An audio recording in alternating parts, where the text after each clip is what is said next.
What's good, everybody? Keith Jeans back in the studio. Today we have the Superfly 3, and I want to keep this review short and sweet, but then again, I want to break the shoe down for those who don't know anything about the Superfly 3. So what we're going to do is we're going to start off with an overall, just kind of broad opinion over the shoe, and then we'll break it down for those who need a breakdown. So overall opinion, if you ask me about the Superfly 3, to put it simply, man, there's no reason I'm going to ever hoop in this shoe again. If I was a high school player, we got these for our team shoes, I would be absolutely devastated. If this is the only shoe in my bag, I'm liable not to hoop. That's as simple. That's how I'm gonna put it. How do you feel? I wasn't super flying these, bro. Those bars? No bars, okay, but okay, I wasn't super flying these. Shoe was very stiff. Shoe was very stiff. I also felt like it was a little bit more on the bulky side, so that wasn't good for me. So I don't mean to interrupt you, but it's just really confusing me. Like, can you see anybody, like when it comes down to it, your hoop shoe is a preference, you know, it's right. a personal opinion. Yeah. What works for you works for you. But my thing is just thinking objectively, is there anybody that would enjoy hooping in this shoe?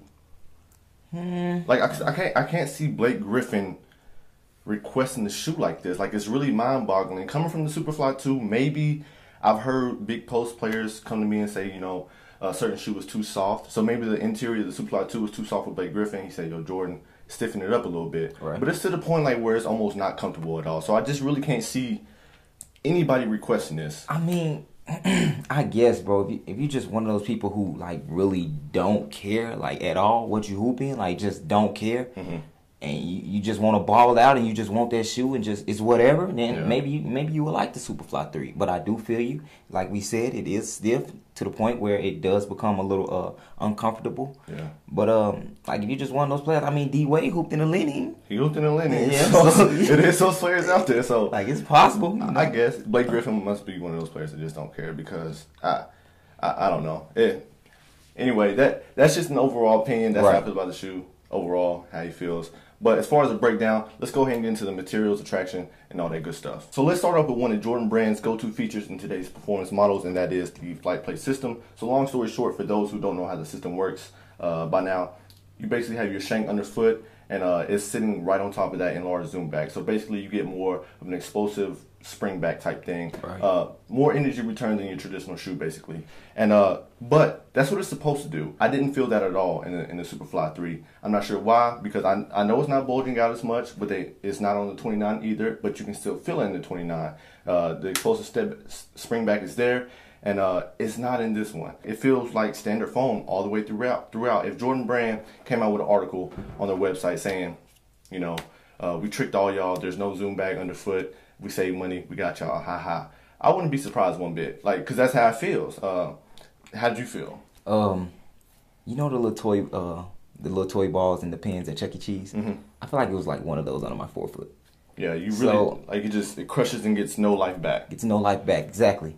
So, to say the least, man, like you said, when you're looking for unlocked zoom, you're looking for unlocked zoom. You know how you felt it in the 28, good as day. You know how you feel it in the 29, you can still feel it pretty good. But here, like you mentioned, you really just don't feel it. It's just like something's under your foot, but it's like, what's there? You exactly, know? And now that I'm thinking about it, the heel even feels better than the supposedly the unlocked zoom up front. Like, and mind you, the heel has no zoom air in it, no max air, nothing. It's just standard fight line, and it feels better as far as cushioning, impact protection than the forefront does. And it shouldn't feel like that, right? Because there's really nothing, no take back there. But yeah, man, I'm not sure about the unlocked zoom. I'm not sure why it's like that, but it's definitely not good. Now, moving up to the upper, you basically have a layer of synthetic material overlaid by more synthetic material. It's essentially the same system Nike uses with Fuse. And what Fuse is supposed to do is keep the upper lightweight, flexible, and supportive all at the same time. And it looks like this is what's happening on this model. You see the toe area capped off, ankle area a little bit more supportive, but everything just comes off stiff. And I know essentially when it comes to picking your hoop shoe, it's subjective. It really comes down to personal preference. But like I said in the beginning, I really just can't see anybody wanting to feel this feeling. Maybe it's because we've experienced better. The 29, you know, great example. The 29 is just a straight up material upgrade. It gives you the support you need around the upper, but it did it without being restrictive. Unlike this shoe. Yeah, I would have to agree with you completely on that, bro. The materials definitely made the shoe stiff.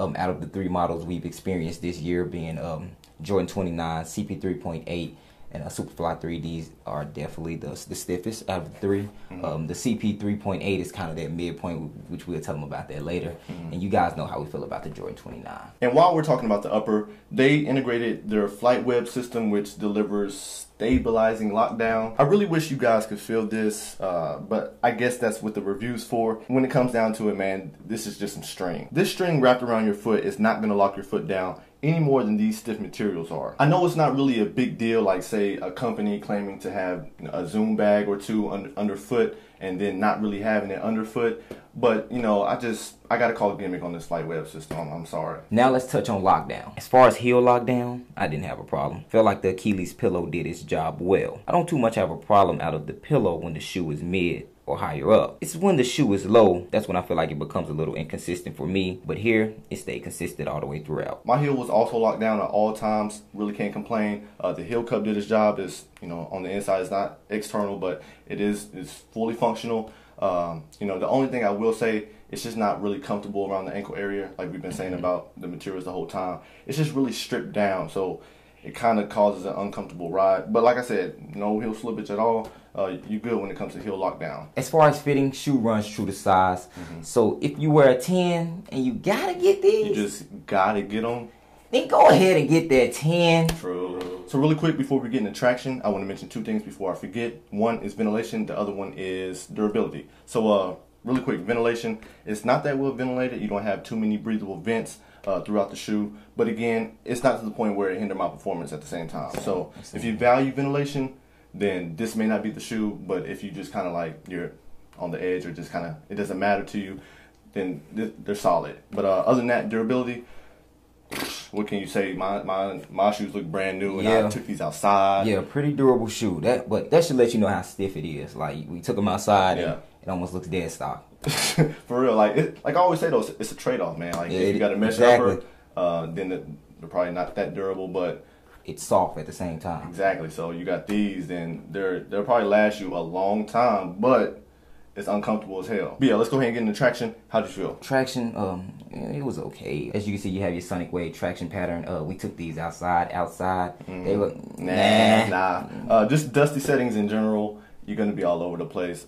There's not too many shoes though that are gonna stick to dusty settings. Keep that in mind. Exactly. And outside as well. You know, if you have a shoe that performs well outside, you're still going to slip to a certain extent. So just keep those 2 things in mind. But even on a clean court, you know, these are decent. They're not the best traction setup, but, you know, they do get the job done on a clean floor. Dusty settings, though, it's a wrap. So out of our 3-tier rating system, the Superfly 3, priced at $140, is trash. But don't let that completely stop you from purchasing. This just wasn't the best setup for us.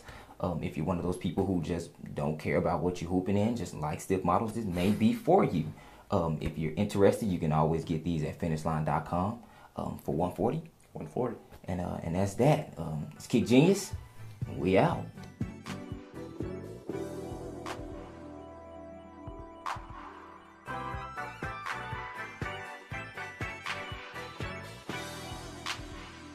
Carter on the beat.